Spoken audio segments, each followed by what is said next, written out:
All right, welcome back, Wayward Souls. Double Tap In, episode 39. Wow. Yeah, Believable, man. unfucking believable. I think 39. Well, so 38 cut in half is 16. 19. 19. Dude, are you a fucking paramedic? The fuck, man? Drink more Whatever. coffee. Whatever. 19. Carry the one. Yeah, whatever. Anyway, but that's 19 weeks. That would make sense because the next episode is 40, and 40 divided by 3 is 20. So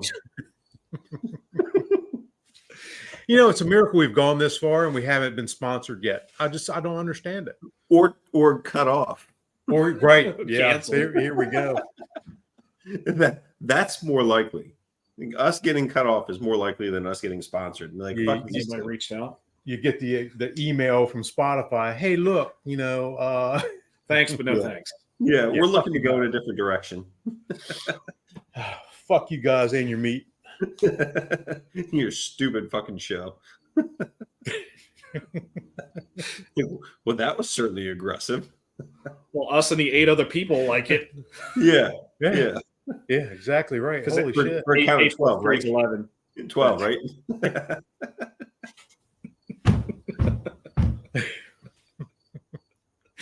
Yeah, 12. Yeah. Yeah, say you took your shoes off, didn't you? Yeah. Oh, goddamn. shit. Well, we were going to discuss the fire service and how each of us got into that, but we've gone off the rails already just that damn fast. Yeah, not even 2 minutes in. No, Gotta love hell it. no. Gotta Hell no. love it. Well, it's typical for us anyway. Yeah. My first day in the fire service was July 16th, 1983. And if you know the significance of that, it was the Saltake Cafe fire.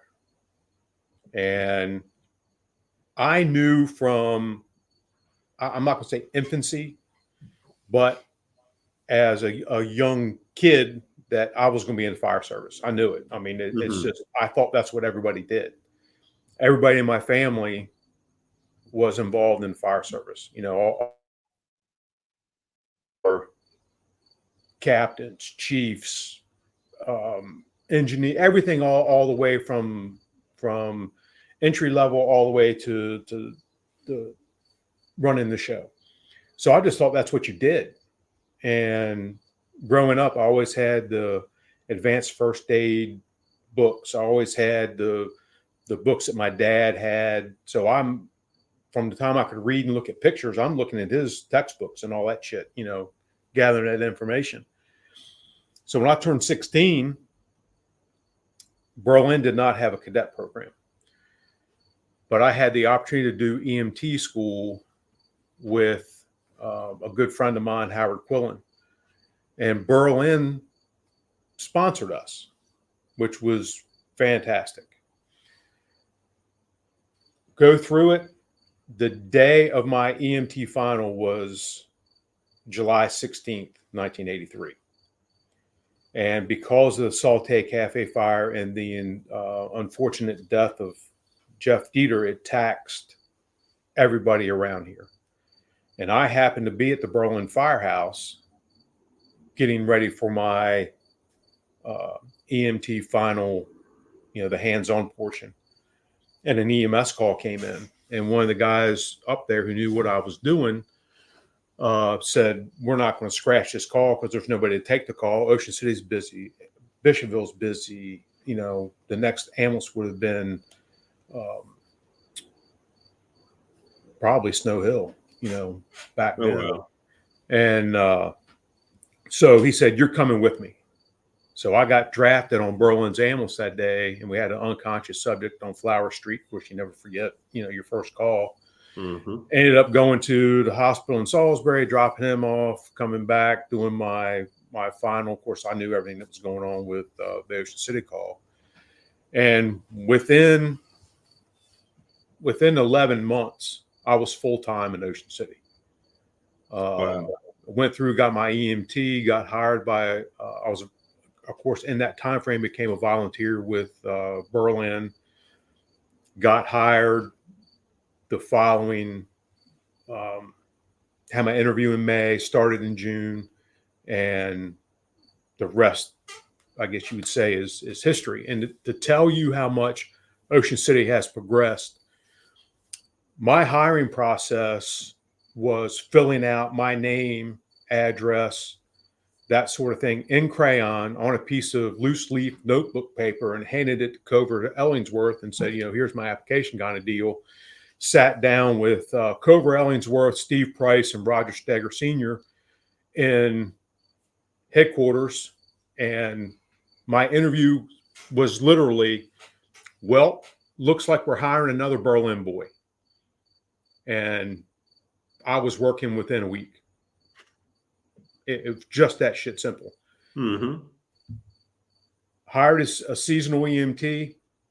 Knew that in September I was going into CRT school. So I had in that first summer, Cover Ellingsworth was removed as the supervisor. Bill Bound Sr. was put in as the director of EMS. And he knew, he was our CRT instructor at the time. This is when Chuck was just sprouting his instructor wings. And him knowing that I was going into CRT school, he made me a full-time dispatcher for the winter. So I could get through CRT school, have plenty of time to study, all that. And then once I got done with CRT school, I moved full-time onto the ambulance. And now the rest is history. So technically started as a seasonal EMT, went into dispatch, then moved on to the paramedic unit, so to speak. And wouldn't change a freaking thing about any of it. It was definitely got a lot of life experience very, very fast. And this is the wintertime where that first winter dispatching, the old dispatch center is, I don't know what you call the room now at headquarters that sits off you can look down the front ramp. I don't know what they call it now. It's not even that particular room is not even there anymore. Okay. Because of the renovation, like the space is kind of there, but it's not the same setup where you would come into the door across from the elevator. Okay. Yep. Yeah. So it's we could look up and down Coastal Highway. Mm-hmm. And there were nights that you would see 6 cars on Coastal Highway and 4 of them were police. Mm-hmm. The cops were going to come in, park out back, come in, hand me the radio. My number is this. If they call me, answer and wake me up. Yeah. Yes, sir. Not a problem at all.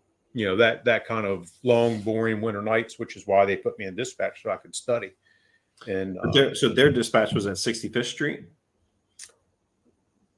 Or they were still at Dorchester Street. They were still out of headquarters. They hadn't built the public safety building yet.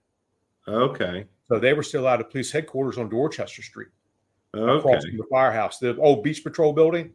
Yep. Yeah, that used to be headquarters. Which is no longer there.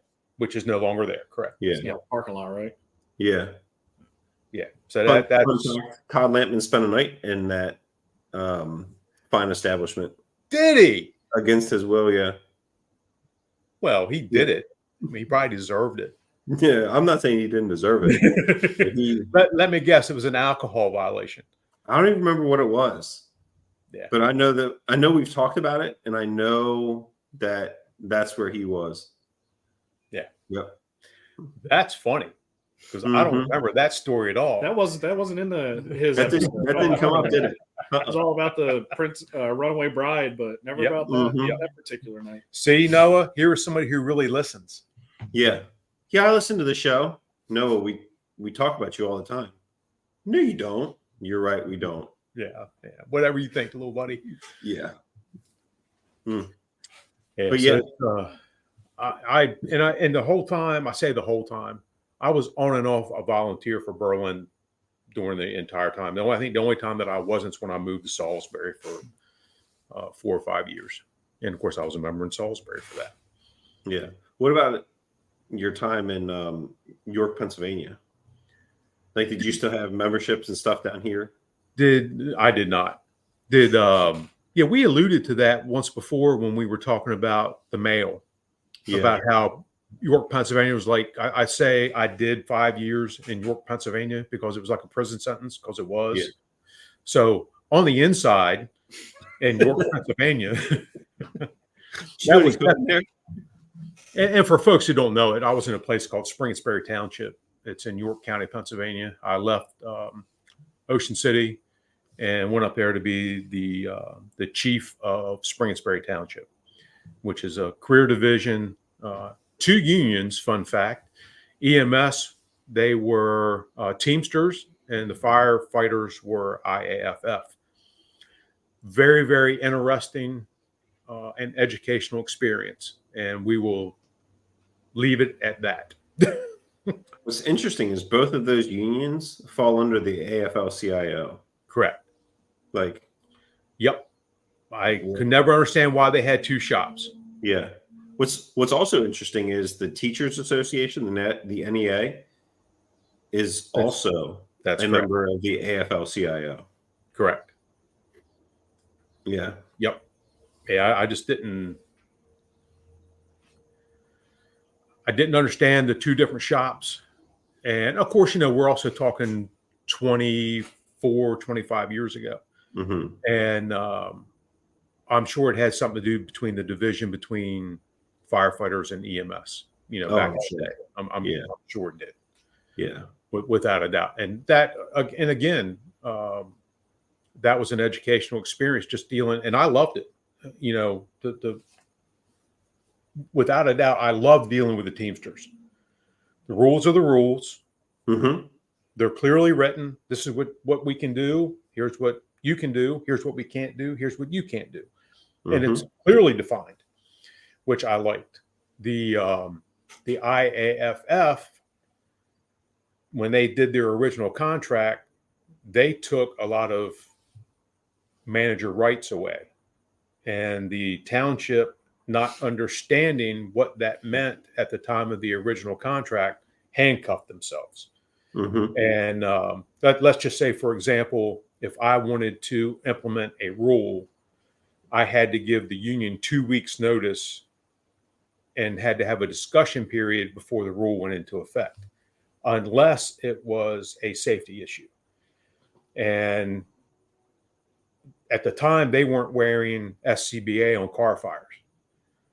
And I wrote the policy that you will wear and be on air for a car fire. The union president told me I was shooting a mouse with a cannon. That was unnecessary. This is this. I said, look, guys, I understand that there is not a career firefighter here 15 or 20 years that even has firefighter 1. So I don't expect you to understand this yet, but the shit you're breathing at a car fire is bad for you. This is a safety issue. It goes into effect today. End of story. They grieved it. I don't even know how to respond to that. It's a safety issue. So I won. And they started wearing air packs again, or wearing air packs to begin with on a car fire. Yeah, just that kind of shit. It was like I said, when I say it was an educational experience, it was an educational experience all the way around. I expected more, and they resisted every bit of, I'm not even going to say improvement, every bit of change. 2 things farm and hate. The way things are and change. And change. Yep, exactly right. So like I said, it was an educational experience. I wouldn't trade it for the world, because it developed me good, bad, or indifferent. It helped me become what I am today. Not that that's any better, but I'm just saying it helped me get to where I am today for sure. Yeah. Got a lot of stories for got a hell podcast. Got a hell of a lot of stories for a podcast. Holy shit. Unbelievable stuff. Yeah. So when I was up there, I had $1 million fire. I was a fire chief for $1 million fire. when you look at the business, zero damage. It was a bakery. Had a product fire inside an oven. Great big, probably 100-foot long commercial oven that bakes cakes. And they burnt that batch all to hell. They wheeled in this great big thing, and they basically ran the conveyor until everything dumped in the container. They took it out. They cleaned the machine. They did all that shit. Well, the foreman of the shop comes in, and he says, "How long are we going to be down for?" I said, "Man, I don't know. That's up to you. How fast can you clean the machine and get it re-inspected and get back in business?" He said, "Every minute that this machine doesn't run, we lose $7,000. Never forget it." And that was in 2000 or 2001. And they were down for like a week. Oh, wow. Yeah. So it went from being, probably a $7,000 fire to start with for whatever contents were inside that oven to $1 million fire just that fast. Equipment was fine. Equipment wasn't damaged. Yeah. It was just that was all in lost revenue because of lost product. Wow. Yeah. What took so long? I have no idea. Oh. Don't have a clue. It wasn't anything to do with us because as far as we were concerned, we evacuated the smoke, and it was up to them, I guess, cleaning and getting it recertified because they dumped dry chem in it. That was part of the problem. They didn't let the suppression system fully do what it did. And you come in there's, I don't know if there's 3 or 4 fire extinguishers sitting on the ground. So as soon as you do that's a big problem. It's a whole kitchen. Yeah. Yep. So it's, everything's got to be shut down and done. Wow. And spring spray was heavy industry. I've said oftentimes that I was at Harley Davidson almost every day. And it's a fun fact, Harley has a fire almost every day at their plant, but they have their own brigade system. And the only time that they ever called us was if it got into and it was all related to their vacuum system. Taking debris to big silos. If they had a clog somewhere, we'd end up having a fire inside the building. Otherwise, it was getting the collection system, and then they could take care of it from there because it was outside the building. Yeah, every day. Did they have any problems in the silos? Yeah, because we had the Maxim Marine with that and the combustible dust and all that shit. Yep, all the time. And the only time that they would ever call us if they needed our truck to open up the top of the silo, or if the silo got too hot and they couldn't climb the exterior ladder going up to it, we'd go in with the truck and open it up for them. Wow. It's not like you put water in it. Yeah. So it just they have to dump it and clean it out and go from there. What would burn there? They had metal. Okay. And they very, very, trying to think how many silos they had, but it was all metal stuff, all metal shavings and metal dust and that kind of thing. Wow. Operate Everything that would burn on a car. Yeah. They had, when I left there, they had over 500,000 square feet under roof. Wow. And they were wrapping up the new soft tail line building when I left, which is, again, what did Harley Davidson do back during wartime? They made munitions. They had bunkers on property. And I'm going to say the Harley has like 200 acres there. They had bunkers built into the side of a hill. And when they were starting to do the new soft tail line, they had to excavate all these bunkers. Well, the bunkers had been sealed with dirt. The reason they were sealed with dirt is because they were full of fucking munitions. They were full of fucking grenades. Surprise. And that's exactly what it was. So they had to call Fort Indiantown Gap in, and took months to hand excavate every bunker. And if you saw a dump truck loaded of dirt leaving Harley during that time frame and going north on 83, it was loaded with fucking grenades. Yeah. Went to Fort Indiantown Gap to be detonated. Wow. Yeah. Fun fact. Yeah. Spent a lot of time at Harley because they had to have somebody on site as they were doing that shit. Yeah, learned a lot about blasting because, up there, everything's shale and whatnot. They have to blast everything to get footers in. Well, they lifted the moratorium like the month that I came in. They'd been in moratorium, I forget how many years. So it was the biggest boom that Spring Sperry had seen in I don't know how many decades. So I was inundated with plans and having to approve this and approve that. And then, of course, whenever they blast, I'd have to be on site. And I learned a lot about detonation, the boring the holes, using the slurry, or just filling the holes with dynamite and blowing them. Fun shit, man. Loved it. That I did thoroughly enjoy being up there. Yeah. So, Dale, how'd you get started? Boring compared to that. Yeah. I'm glad I didn't ever follow him. Buddy of mine, my best friend still, we have lunch weekly, Joe. He and I started as cadets in Ocean Pines. Went through that whole process, got Fire 1, did EMT, failed EMT a couple times before. Actually, I didn't even pass it at that point. But I was in an EMT class in the old Salisbury headquarters, old Station 16, met a guy who just got out of the Army, was transferring from Army to the Air Force. I didn't know the military had firefighters.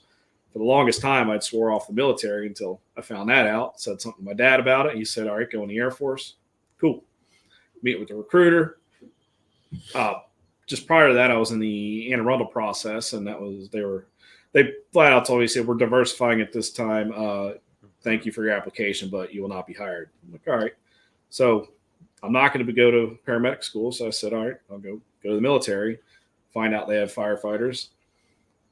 My dumbass goes in open general to go to boot camp so they can pick for me. But the only college I had was through MIFRE, as a certified firefighter. So my recruiter's like, there should be no reason for you not to get it. I didn't get it. Yeah. They gave me videographer as a cameraman. But they were nice enough that my first duty station was Goodfellow Air Force Base in San Angelo, Texas, home of the Lewis F. Garland Fire Academy for all of DOD.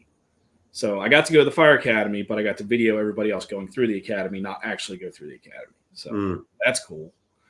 Had a great time. Loved active duty. Loved my time down there. I was a little bit active with some of the volunteer departments around there. West Texas is stereotypical sand dunes and tumbleweeds. That's what it is, and that's what you got from your local VFDs. Did my time there, left active duty, did another 6 years down in Houston. I was a cop down there as a Air Force cop, and then when I finally came back to Maryland in 2011, 13 years ago. So you just had your anniversary. Yeah, Monday was 13 years. I re-enlisted in the Maryland Air National Guard out of Baltimore County at Martin State Airport and finally got firefighter there. I was there for a little over a year. I was in Howard's process. I was in PG County's process, Fairfax process. Fairfax called first. So when that was started there, it was a SAFER grant that got approved last minute. So when they called me on that, they called me on the next Monday, but the following Monday was my start date. So I couldn't even give my employer 2 weeks. So I was like, all right, I guess I'm going to Fairfax. I got to find somewhere to live. It was a lot to do in a very short amount of time. Just finished up 10 years there in March. Apparatus tech. I drive engine 24 every day. I go to work. I drive a fire engine, and really, I wouldn't change any of it. I'd do it all again the exact same because, like Mike said, it's who I am today. I had a lot of the same people influencing. Number one, Skip Carey in Ocean Pines. He was one of the biggest influences for me. Took a smart mouth little brat, gave me a chance, and now I'm a smart mouth adult. The only thing the With fire dirtier service has jokes. done, yeah, the only thing the fire service has done for you is So, polish it. And expand your vocabulary a little Yeah. bit. Now I'm been a member of Berlin just as a volunteer for about 6-7 years now. I'm not as active as I was there due to having a 3-year-old kid at home and working the schedule I work out of town. I get there whenever I can, but a lot of my time spent either in the wood shop at home or in Fairfax County. And you do the USAR detail Yep. also. I'm a logistics specialist for it's Virginia Task Force 1, and we're also one of 2 teams that are international. We are USA 1. LA County is USA 2. Wow. So, Damn, I can't believe LA didn't want to. They're not number 2. Well, we can't be number 2. it's alphabetical. Fuck. That's all it is. It's Yeah. alphabetical. Fuck them. They can be 7 as far as I'm concerned. But yeah, we're the 2 international USAR teams for the United States. We'll go all over the states and we'll go all over the world. Oh, wow. That's cool. So it's been a lot of fun. I enjoy Yeah. it. Never really considered getting in paid down here like we had talked about before. To make what I make there, I'd have to work for 6 different fire departments down here. So I just screw it. I'll drive the 3 hours. I got a commuter car. Put a lot of time on the road, put a lot of miles on the road. But in the end, the retirement and everything else, it'll be worth it. What is your retirement? 25. I'm eligible to retire at 20 for an early retirement, but I can do full retirement at 25, and then we do a 3-year drop. So I'll be out at 28. I got 18 left to do if I decide to do drop, or I can leave as soon as 10 years and be done. So either way, it's not a bad spot. Nope. Yeah. I'm already in my retirement home. I don't have to worry about when I retire, where am I going to move to? This is where I'm at. Good. That's Born and awesome. raised here. Sophie's going to be born and raised here. So small town living. Yep. So, So, All right. What's your story? I started as a cadet outside of Philadelphia, so don't hold that against me. It was, again, one of those things that, like, just knew I was going to be in the fire service. I'm in our family, or in my family, I'm the first one to join the fire service. My grandmother was an ambulance driver. This was years ago, like rural Indiana. She would go up and drive the ambulance for them. BLS crews. I don't even know how they did. I don't even, like, to this day, because I've never looked. I don't know how they do ALS. But I remember her doing that. But I was the first one. I had a cousin that's married to a career firefighter outside of Cincinnati. He's now a deputy chief. I think he was the acting fire chief for a little bit. So he's done very well in his department. So started as a cadet, went to college, joined a firehouse in college, and actually lived at the firehouse for a couple of years, which was absolutely awesome. We averaged a call a day. So we do 300 to 400 runs a year. And so it was like super easy, really laid back. Most times, like, you'd sleep through the night. You'd get a couple, like the storms come in. You'd run a couple, but not terrible. Graduated from college, came down to Salisbury for my master's. And the 2 years I was in grad school, I didn't really do anything. He's a smart fucker. No. I showed up for 2 years and they're like, hey, here you go. Congrats. The program is much more difficult now. But after I graduated from that, I knew I was going to be working in Snow Hill at the high school. So I joined Salisbury, and I was in Salisbury for 14 years. The same 14 years I was at Snow Hill High School. Left there when my now 3-year-old was 6 months. And just the schedule that I was working there, I'd go in late and get in there about 10. in the morning and stay till 6 or 7, sometimes 8. Wasn't conducive to coming home to seeing a happy kid. So I was like, oh, this ain't going to work. So I changed, and I was actually in the process for Annapolis and Ocean City at the same time. I'd been working for Ocean City for probably 10, 12 years at the time, part-time. But went there full-time, and I got the call from them first. And that's where I've been. I'm in my 3rd year full-time, and absolutely love it. Like we've talked about, there's days that you go to work and you're like, man, this is dragging, or this is dumb. I don't want to do this. But that's not the majority of them. You know, most of the times you go to work, you hang out with your buddies, and then you go home. So, and you get to do some cool shit. You get to drive fast and, you know, do some cool shit every now and then. I've said 100 times, I'll say it again. I don't miss the job. I don't miss the law enforcement job. Mm-hmm. I miss the station life with the fire service. It's all the people you work with. I do. I miss it all the time.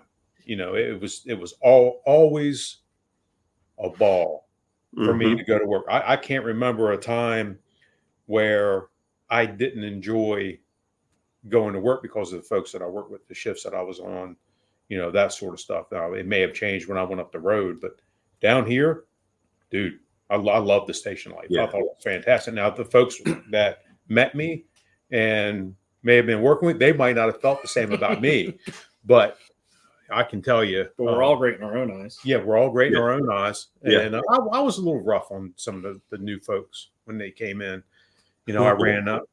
Yeah, I just got to see if you make it or not. This job, you have to. You can't. Yeah, You have to be.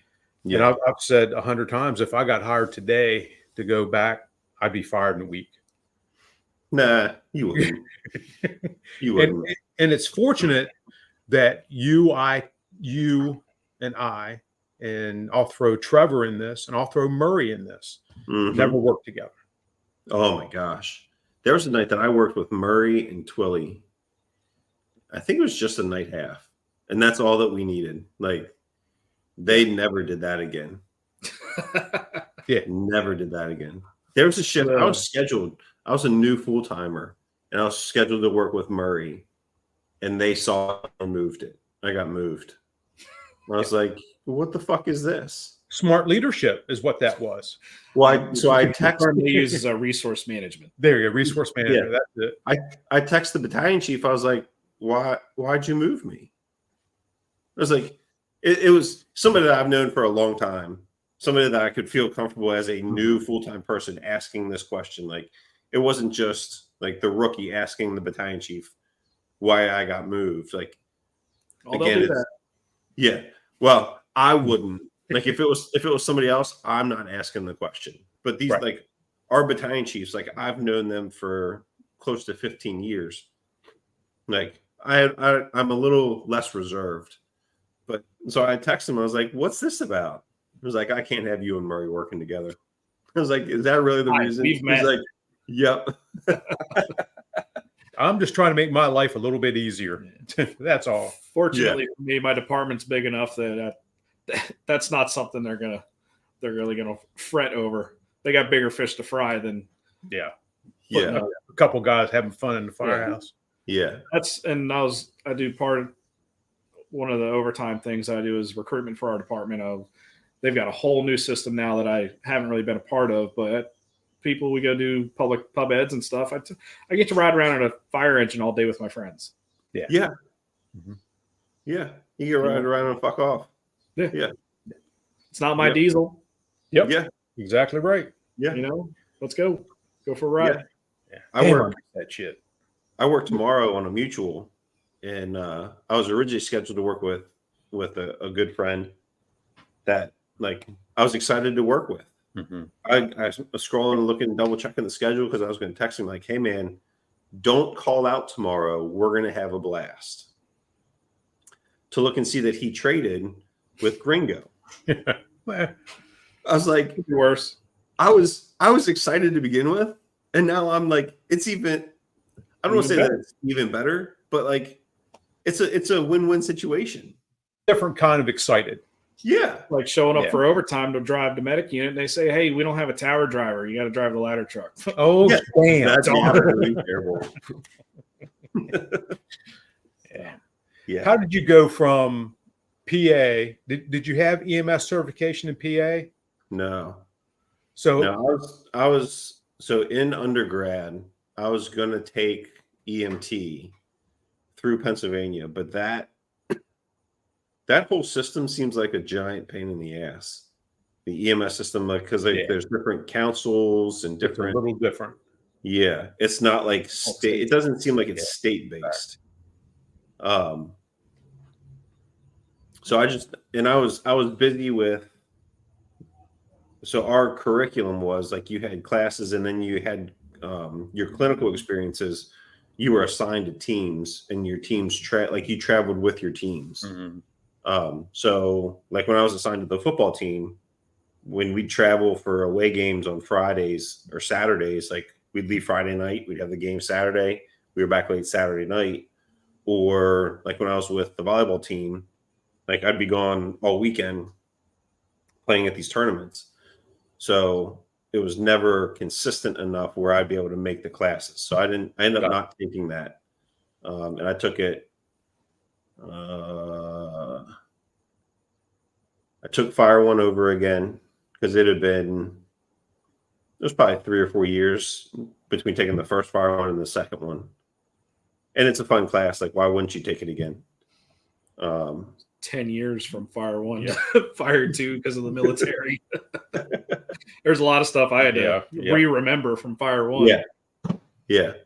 And then I went from like Fire One right into EMT, and it's fine. So how long was EMT when you took it? Oh shit. It was, I don't even know. It was less than 200 hours. Mine was 88 hours. Yeah, it wasn't that long. I want you to know that when you got started in the fire service, that February 16th, 1983, were you waiting for this? Do you know how old I was? I was like 5 months old. Yeah, we've had this discussion. I was -3. Yeah. Fucker. Yeah.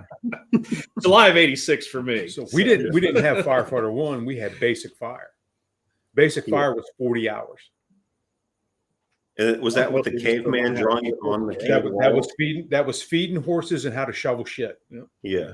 Muck the stalls. Sorry, not shoveling shit. You had to muck the stalls. So it's the same.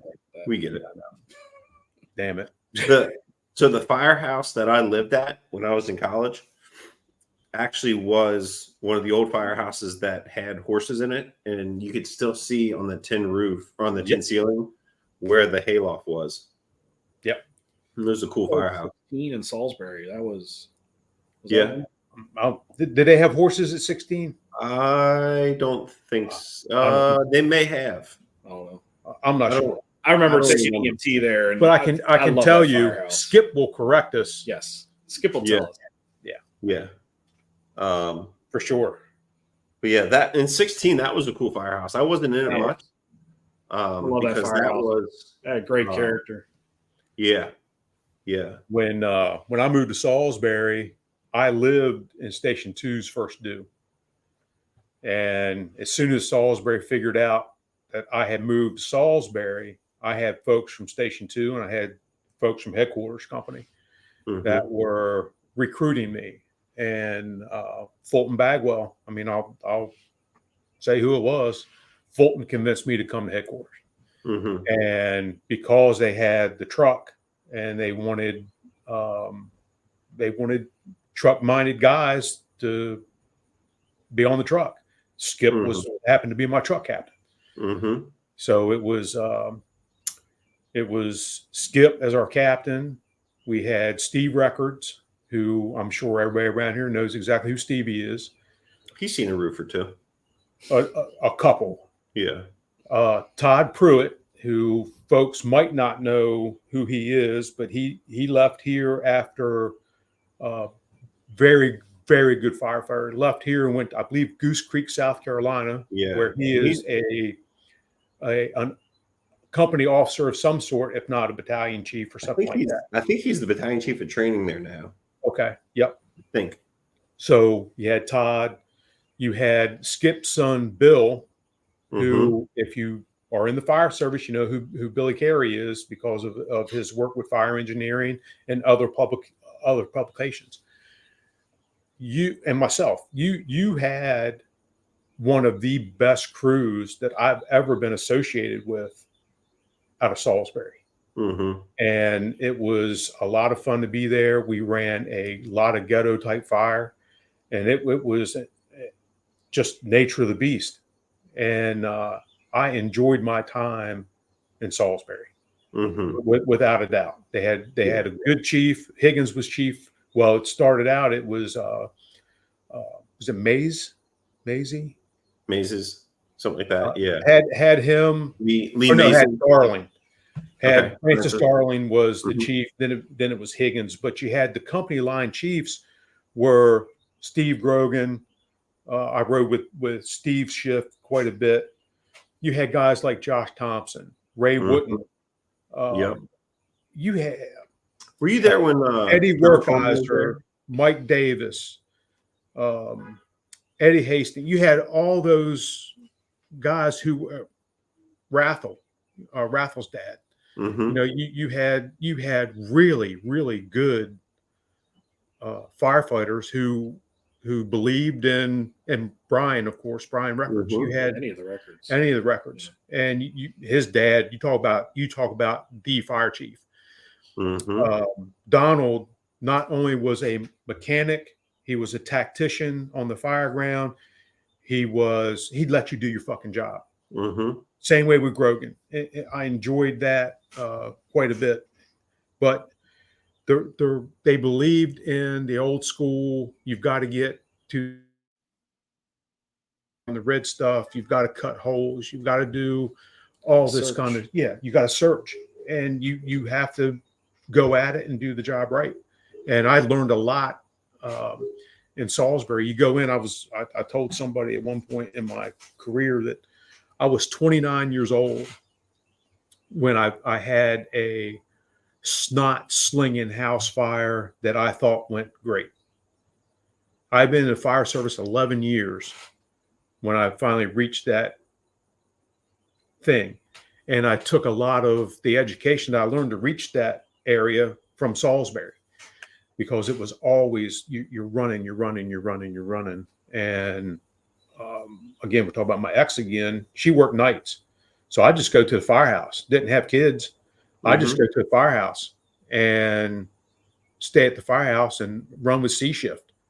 You know, have my spot on the engine just like a career guy would do. And, you know, we ran calls. So I have no complaints about Salisbury at all. Yeah. Yeah. I wouldn't be where I am now if it weren't for Salisbury. Yeah.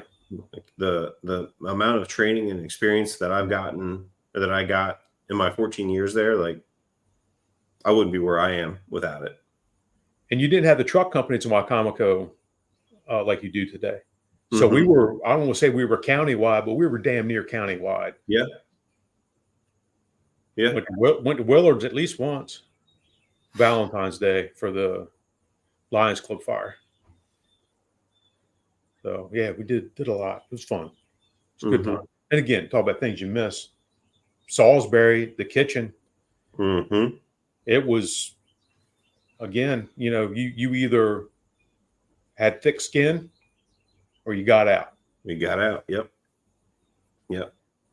Kitchen tables where the world's problems go to be solved, and the problem is they stay at the table. Yep. Mm-hmm. And it's But the good part is they also stay at the table. Yeah, Yeah. right.